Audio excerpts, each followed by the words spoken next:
Advertisement board పెట్టాడు బయట. ఏం బోర్డు పెట్టాడంటే,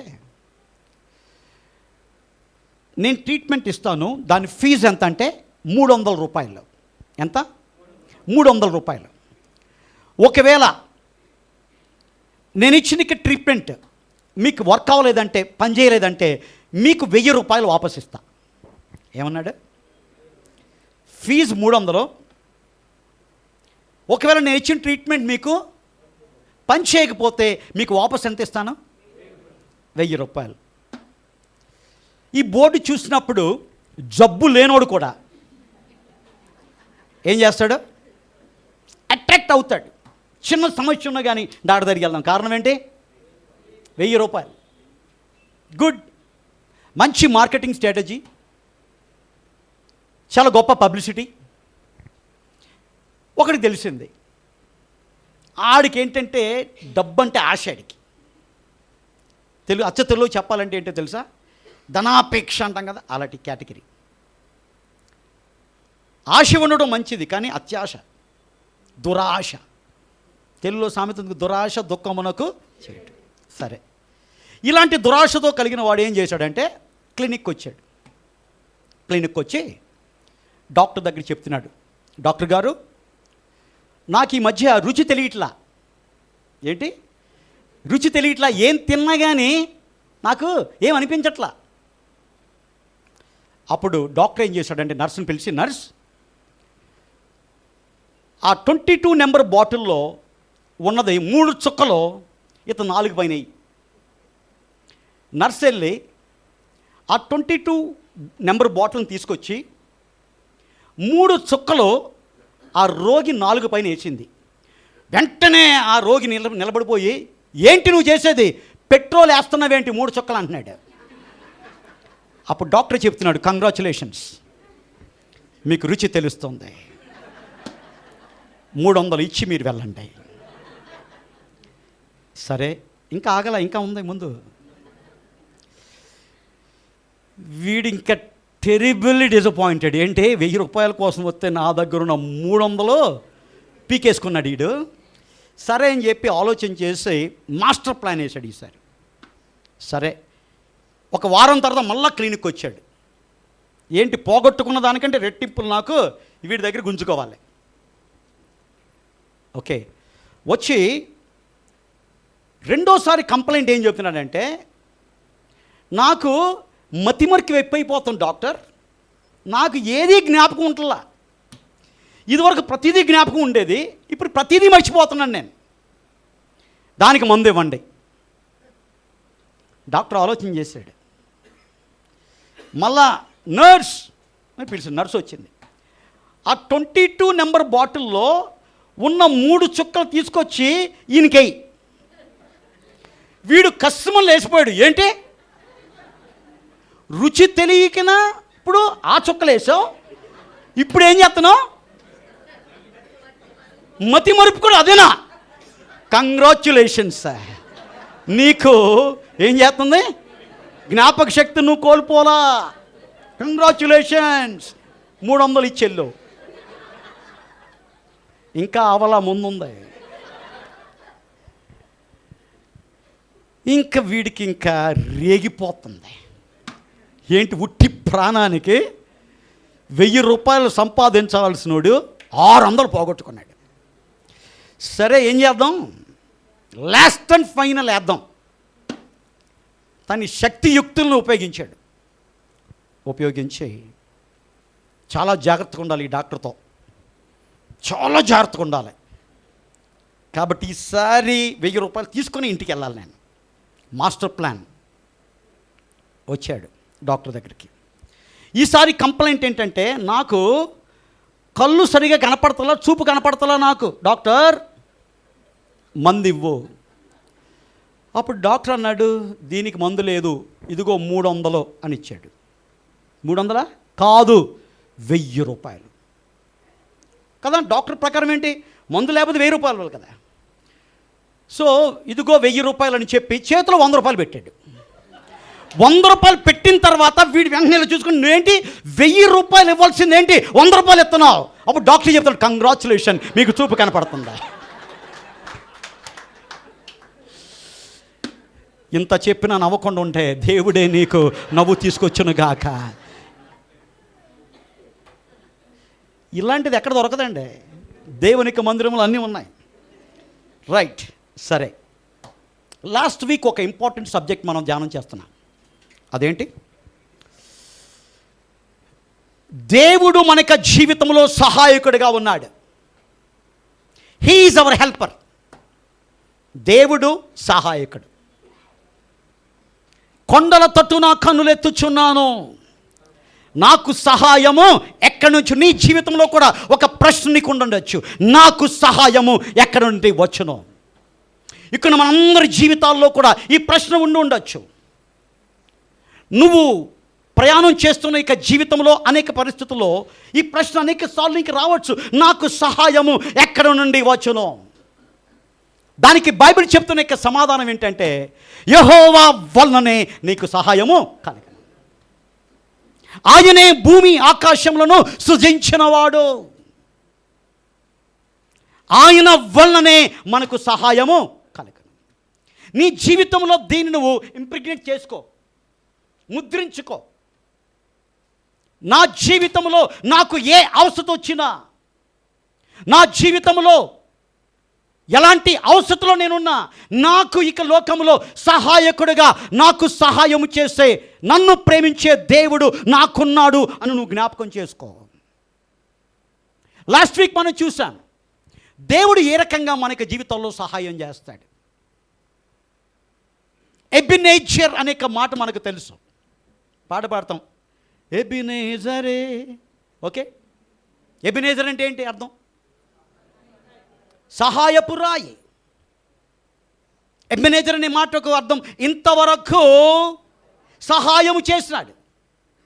నీ లైఫ్లో ఇంతవరకు దేవుడు సహాయం చేశాడు, ఇక ముందు కూడా ఆయన సహాయము చేయబోతున్నాడు. కారణం ఏంటంటే ఆయన మనకి జీవితాల్లో సహాయకుడిగా ఉన్నాడు.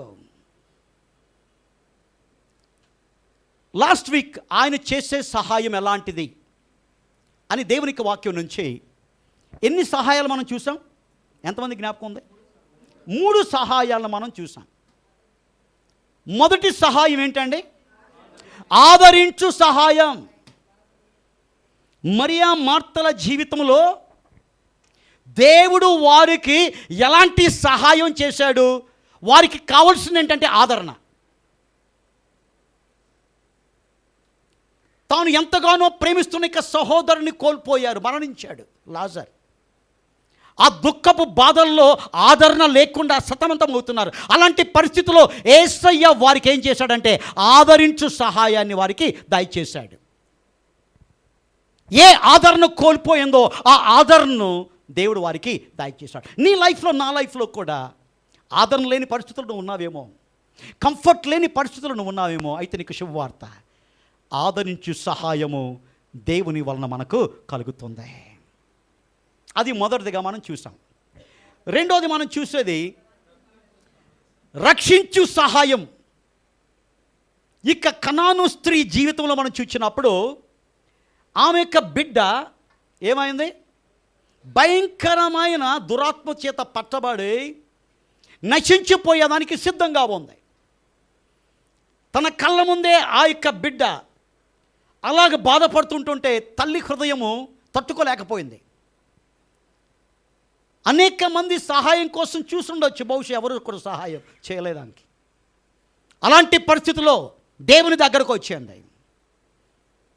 ఎప్పుడు దేవుని దగ్గరకు వచ్చిందో దేవుడు ఏం చేశాడు? అమ్మా, నీకున్న విశ్వాసం గొప్పది, నీ నమ్మిక చొప్పున నీకు కలుగును కాక అని ఆ క్షణములోనే ఆమె యొక్క బిడ్డ ఏం చేశాడు?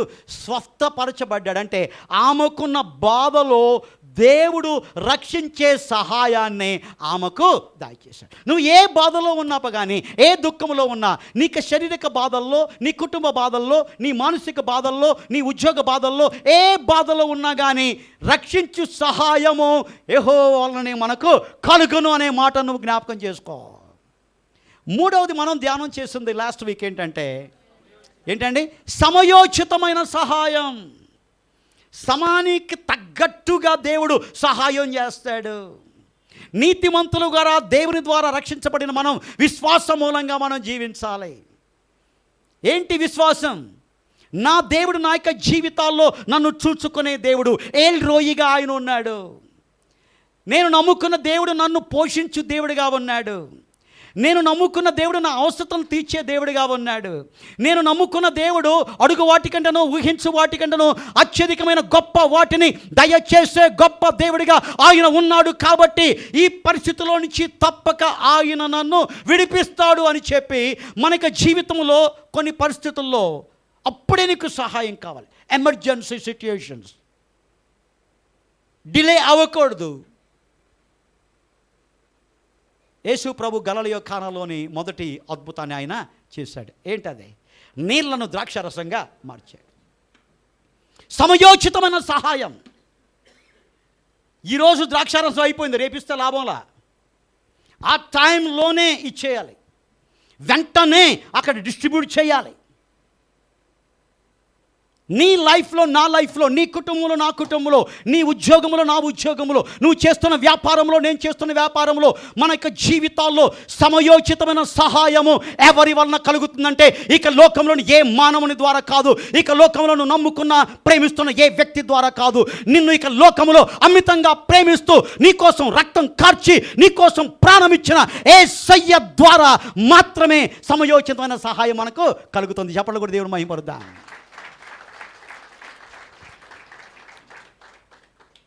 ఇంతవరకు కూడా 3 సహాయాలు, సమయం తక్కువగా ఉన్నప్పటికీ ఈరోజు ఇంకా కొన్ని సహాయాల్ని మనం దేవుని ద్వారా మనం పొందుకునే సహాయాల్ని, మన యొక్క జీవితాల్లో మనకు అవసరమయ్యే సహాయాల గురించి మనం తెలుసుకుందాం. హెబ్రీయులకు రాసిన పత్రిక 2:18 చదువుదాం. Book of Hebrew chapter 2 verse 18. హెబ్రీయులకు రాసిన పత్రిక 2వ అధ్యాయం 18వ వచనం. తాను శోధింపబడి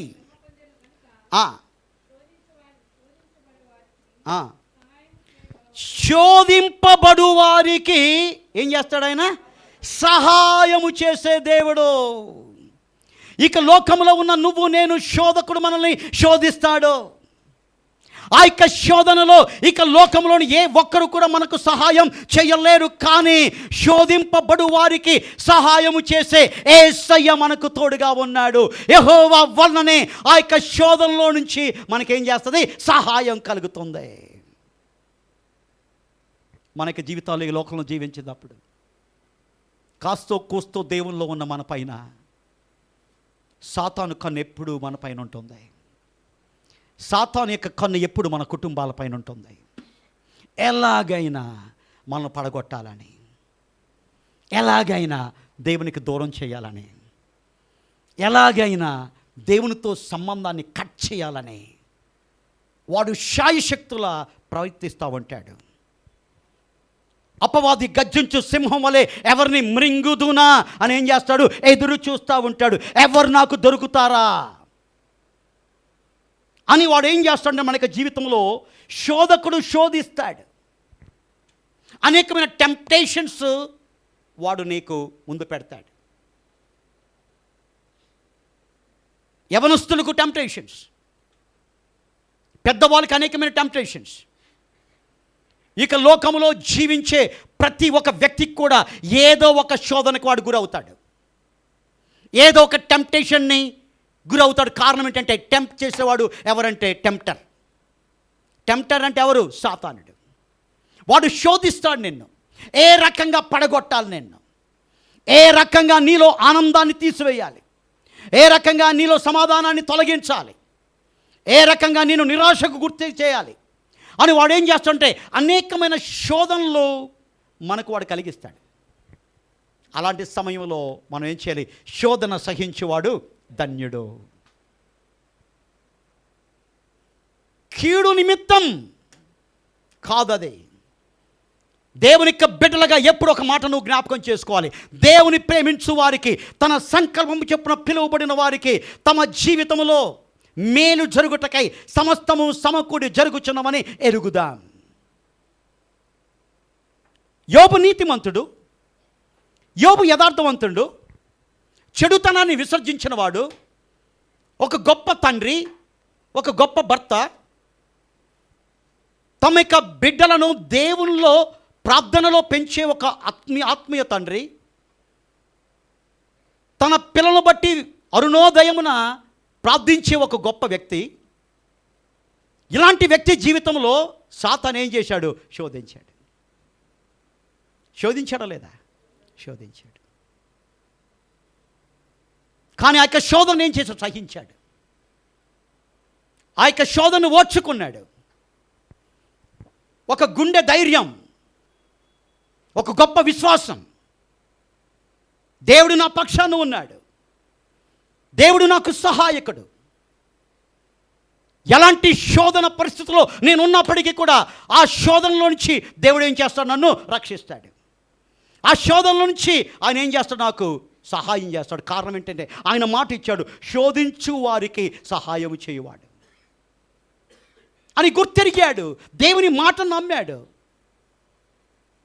ఏం జరిగిందో తెలుసా?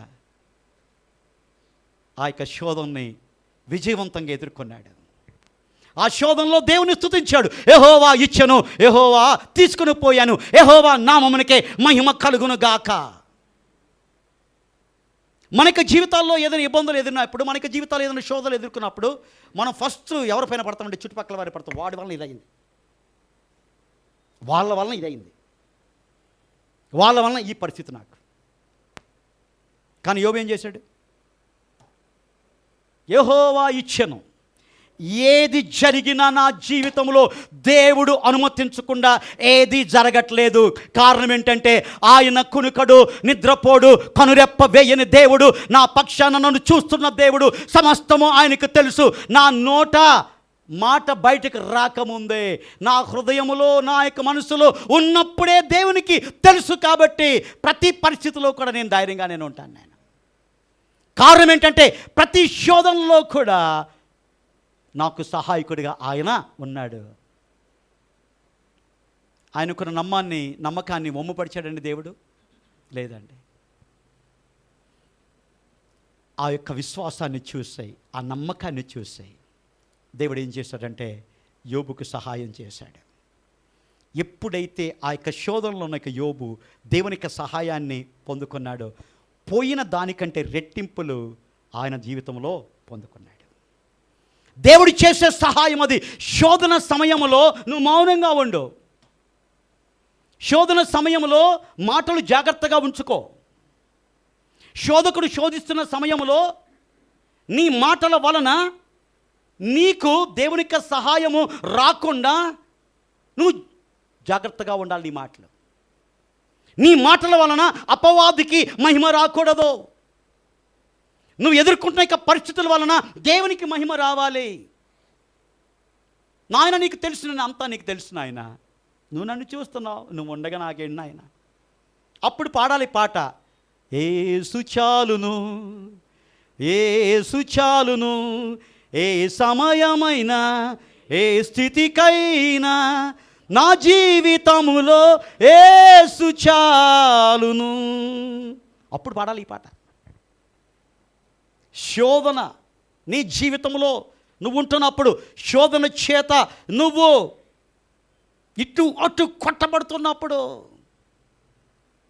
ఆ శోధన నిన్ను డిస్టర్బ్ చేస్తున్నప్పుడు నువ్వు నేను జ్ఞాపకం చేసుకోవాల్సింటే శోధింపబడు వారికి సహాయము చేసే దేవుడు నాకున్నాడు అనే సంగతిను జ్ఞాపకం చేసుకున్నప్పుడు ఆ శోధన నుంచి దేవుడు ఏం చేస్తాడు? నిన్ను విడిపిస్తాడు. బైబిల్ అనేకమైన ఎగ్జాంపుల్స్. మనకు తెలుసు మరి ఒక ఎగ్జాంపుల్ యోసేపు, బెస్ట్ ఎగ్జాంపుల్. భయంకరమైన శోధన. తాను తప్పు చేయట్లేదు, తప్పు చేసేదానికి అవతల వ్యక్తి ప్రోత్సహిస్తుంది. ఏం చేశాడు? శోధన కృంగిపోయాడా? ఆ శోధనలో కూడా దేవుని పైన ఆధారపడ్డాడు. అమ్మో ఈ దుష్కారాన్ని నేను రకంగా చేస్తాను, నేను దేవుడు నన్ను చూస్తున్నాడు, చూసినప్పుడు ఎలాగ ఉండాలి? నా ప్రవర్తన దేవునికి పరిశుద్ధంగా ఉండాలి. దేవుడు నన్ను చూస్తున్నాడు, నా మాట ఆయనకు ఇంపుగా ఉండాలి, నా చూపు ఆయనకి ఇంపుగా ఉండాలి, నేను చేసేది ప్రతిదీ కూడా ఆయన మంచిదిగా ఉండాలి. కాబట్టి ఇక దుష్కారాన్ని నేను చేయను అని శోధన ఏం చేశాడు? ధైర్యంగా ఎదుర్కొన్నాడు. అనేక సార్లు శోధించింది. కానీ తన దృష్టి పోతీఫర్ భార్య పైన పెట్టలా, శోధన పైన పెట్టలా.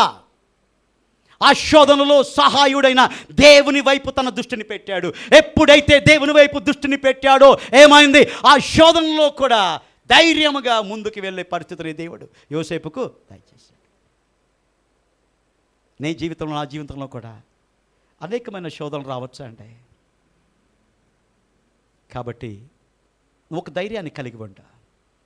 కొంతమందిని చూస్తూ అంటారు కదా, ఏంటండి వీడు ఇంత కొండ ధైర్యం, దేనికి బెనకడేంటండి, దేనికి జనకడండి. ఎందుకో తెలుసా? ఆయన జీవితం క్రీస్తు యొక్క బండ పైన ఉన్నది కాబట్టి వాడు స్థిరంగా ఉంటాడు.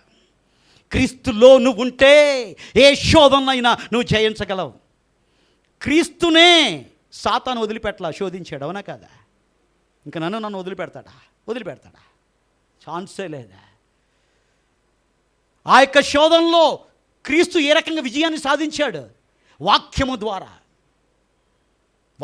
ద్వారే.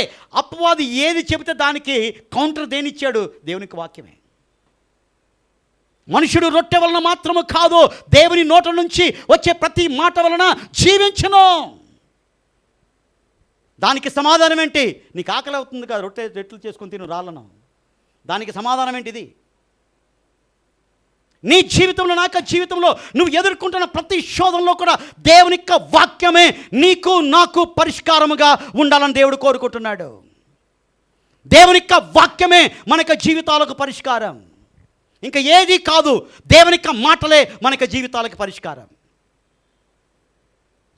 కాబట్టి శోధింపబడు వారికి దేవుడు ఏం చేస్తాడు? సహాయం చేస్తాడు. నెక్స్ట్, రోమీయులకు రాసిన పత్రిక 8:26, దేవుని దగ్గర దొరికే మరి యొక్క సహాయం.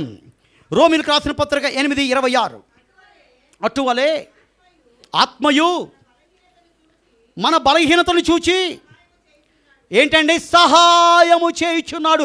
ఏంటి దీంట్లో నీకు అర్థం? దయచేసి నా వైపు చూడండి.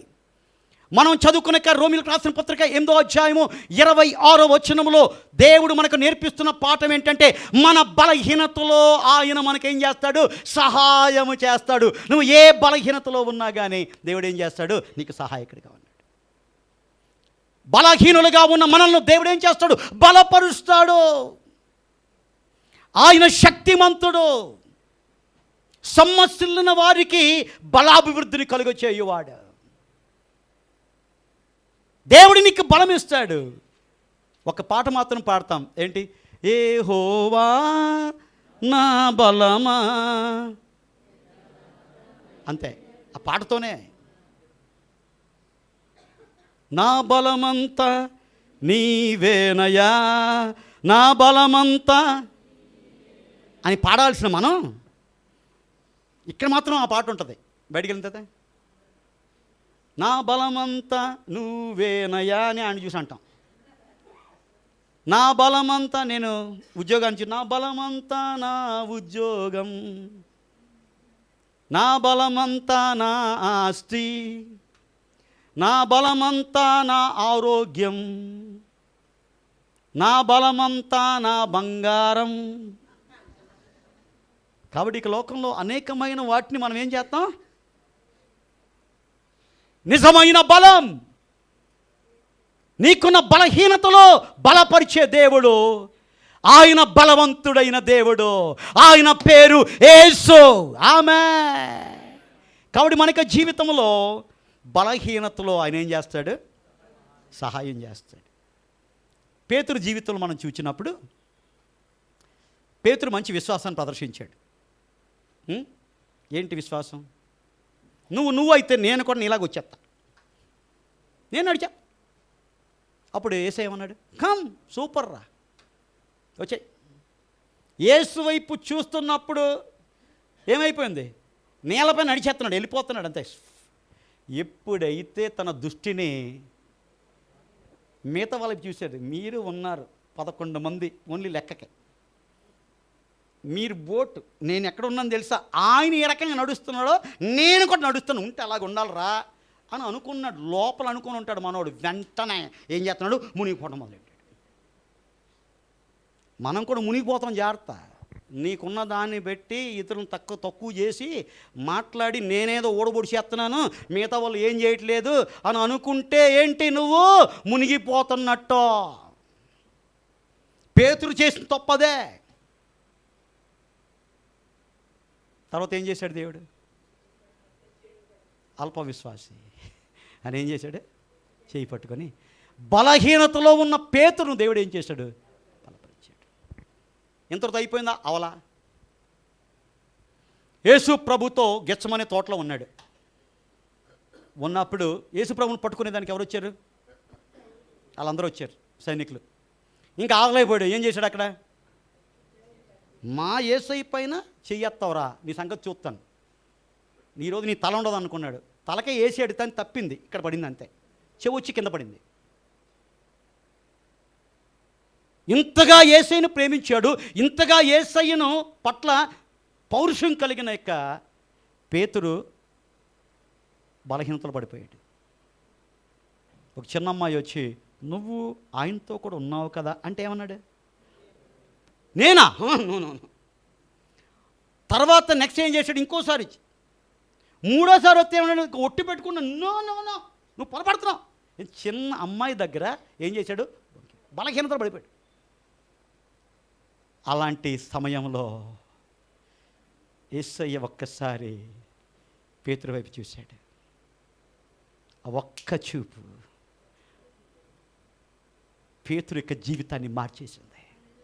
ఆ ఒక్క చూపు, ఆ కరుణ కలిగిన చూపు, ఆ బలహీనతలో చూడండి, యేసయ్యను గురించి నువ్వెవరో నాకు తెలియదు అనే చెప్పిన ఆ మాటను విన్న యేసయ్య ఏం చేస్తున్నాడు? ఓరి దుర్మార్గుడా, ఓరి దుష్టుడా, 3.5 సంవత్సరాలు నాతో ఉండి వేషధారణగా జీవించేవరా, పోరా నరకానికి అనలా. మనమైతే అందం. ఏమన్నాడు ఆయన? ఒక్కసారి చూశాడు. ఆ చూపులో పేతురు జీవితంలో జరిగింది ఏంటో తెలుసా? ఆ పేతురు యొక్క జీవితంలో బలహీనతలో ఏం చేశాడు? బలపరచబడే సహాయాన్ని పొందుకున్నాడు. ఆ బలంతో ఇంకా అక్కడి నుంచి ఇంకా తన జీవితంలో వెనకంజ వేయలే. అప్పటి నుంచి కారణం ఏంటంటే దేవుడు బలహీనతలో ఉన్న అప్పుడు పేతురుని ఏం చేశాడు? బలపరిచాడు. ఆ బలంతో, ఆత్మశక్తితో దేవుని యొక్క సంఘాన్ని కట్టాడు. మొదటి అపొస్తలుడిగా చరిత్రలో లెక్కించబడ్డాడు. ఒక్క ప్రసంగం ద్వారా 3,000 మందిని పరిశుద్ధాత్మ దేవుడు కార్యం చేశాడు. ఎన్నో సూచక్రియలు చేశాడు, ఎన్నో అద్భుతాలు చేశాడు. కారణం ఏంటంటే బలం. ఈ బలం ఎక్కడి నుంచి వచ్చింది? దేవుని దగ్గర నుంచి వచ్చింది. నా బలాన్ని నీకు ఇస్తాను నేను అని దేవుడు చెప్పాడు, బలం ఇచ్చాడు. ఆ బలంతోనే తన జీవితంలో ఉంటున్న ప్రతి పరిస్థితుల్లో కూడా ఎదుర్కొన్నాడు. ప్రతి బలహీనతను కూడా ఆ బలం ద్వారా ఎదుర్కొన్నాడు. ఆఖరికి ఆ బలంతోనే తన యొక్క జీవితాన్ని కూడా, తన తలను కూడా ఏం చేశాడు? యేసయ్యకు ఇచ్చేసాడండి. అపోస్తలుడైన పౌలు. పేతురు ఏం చేశాడంటే ఆ బలం చేత ఆయన తల్లకిందులుగా సిలువ వేసుకొని చంపేశాడు. పేతురు సిలువ వేసేదానికి వచ్చారంట. నువ్వు ఆయన నమ్ముకున్నావు కదా, నజరైన యేసుని, ఆయనకి ఎలా అయితే సిలువ వేసావు నిన్ను కూడా వేస్తాం అలాగే. అప్పుడు ఏమన్నాడు? అయ్యా నాకు ఒక రిక్వెస్ట్, ఆయనలాగా దయచేసి నన్ను సిలువ వేయద్దు, అలాంటి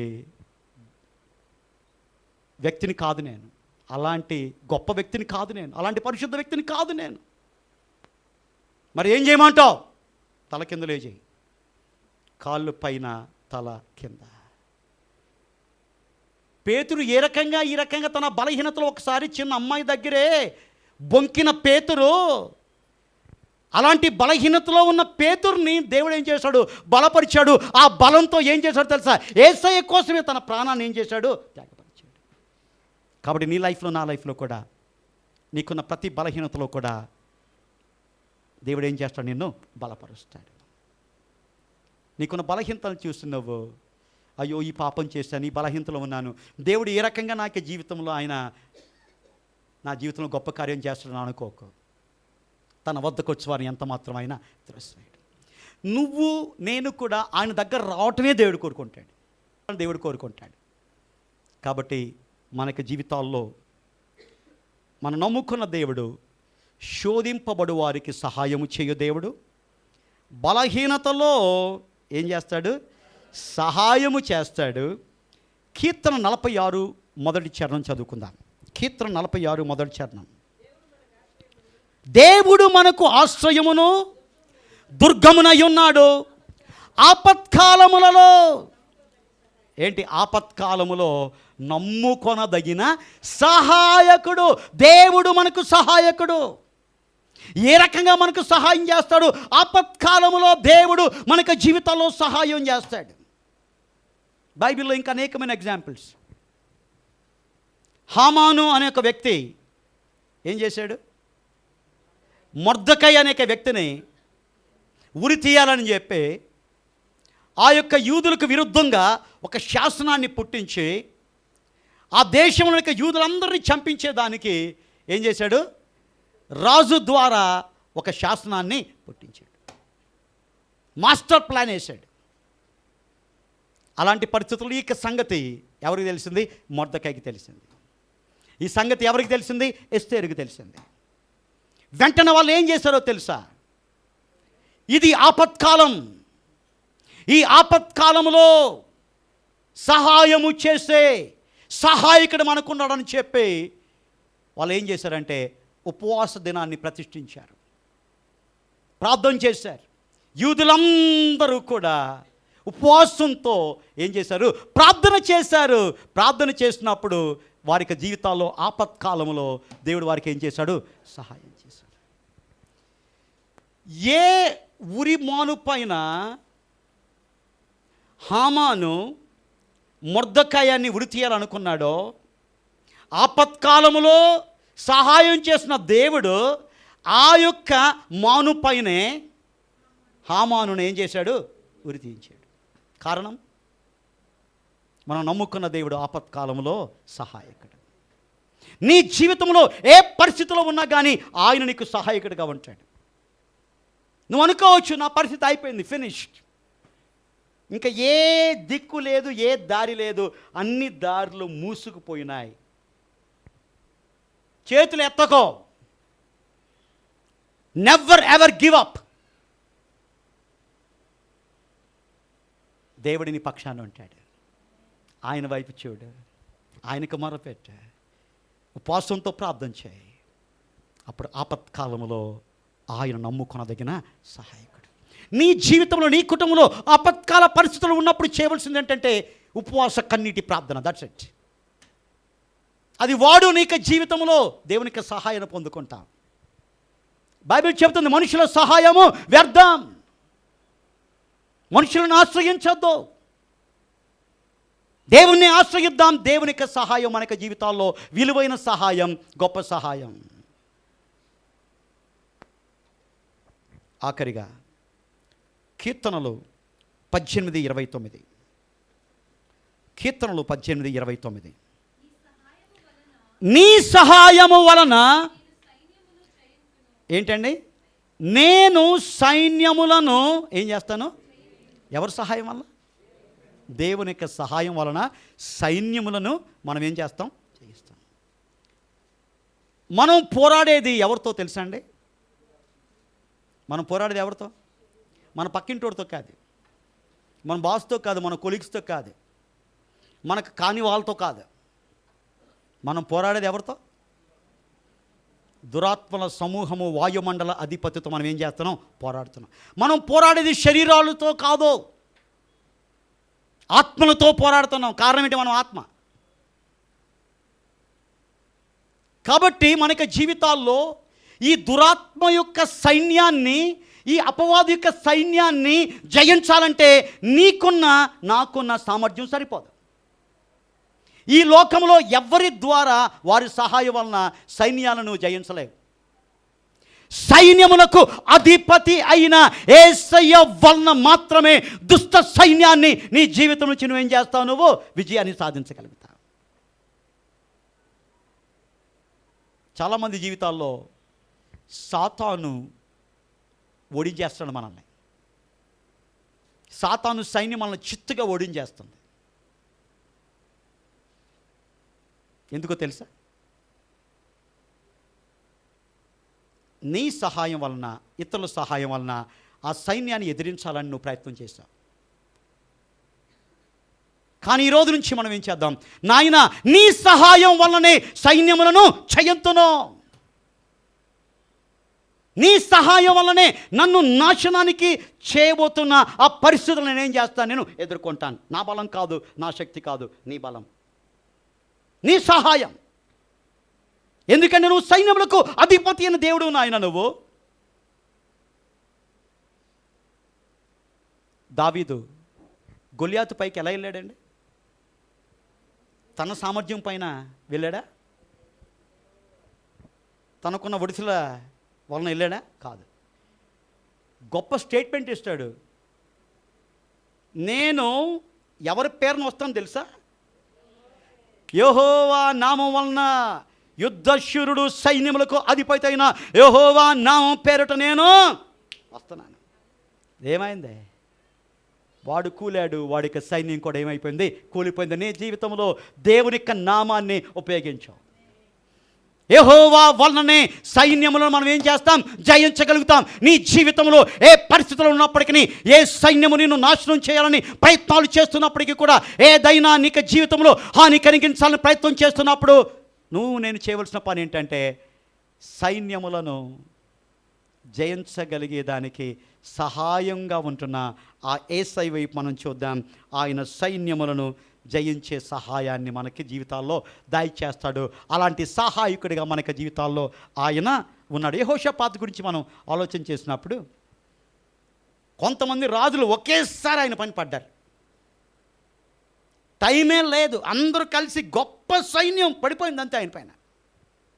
ఆయన ఏం చేశాడు? నాయన, ఈ సైన్యాన్ని జయించాలంటే నాకున్న బలము చాలు, నా శక్తి సరిపోదు, నా సైన్యం ఎందుకు పనికిరాదు, నీ సైన్యం, నీ సహాయం నాకు కావాలన్నాడు. ఏమైందో తెలుసా అండి? దేవుడు అద్భుతంగా సహాయం చేశాడు. ఆ సైన్యం అంతా, గొప్ప సైన్యం అంతా కలిసి, ఒక 4 దేశపు సైన్యం అంతా కలిసి ఈ యెహోషాపాతు సైన్యం పైన తిరగబడాల్సిన నీళ్ళు వాళ్ళు కొట్టుకుంటున్నారు.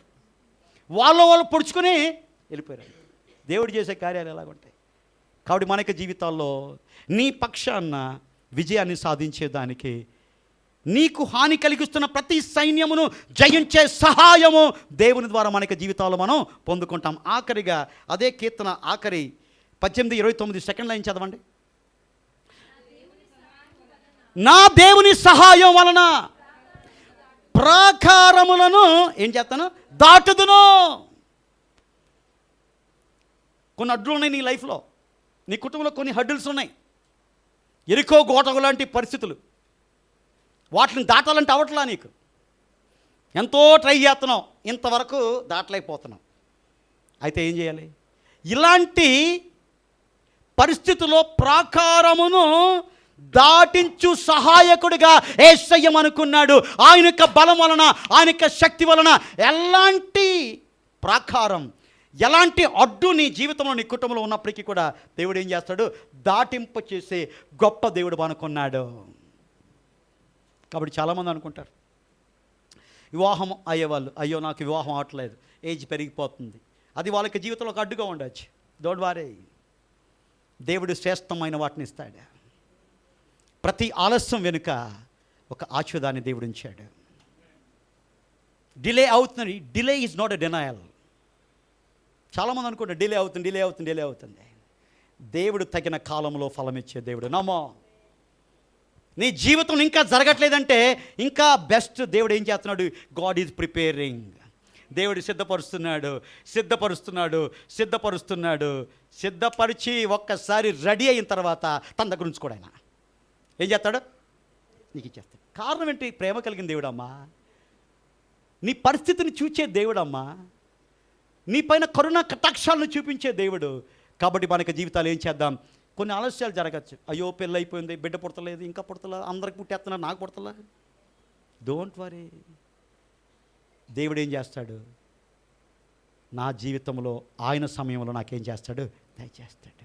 పన్నంటి బంగారం లాంటి బిడ్డను నాకు ఇస్తాడు. దేవుడు ఇస్తాడు, దట్స్ ఇట్. అంతవరకు నేనేం చేస్తాను? ఓపికతో ఉంటాను, తొందరపడను. తొందరపడితే ఇష్మాయేల్, తొందరగా పడకపోతే ఇస్సాకు.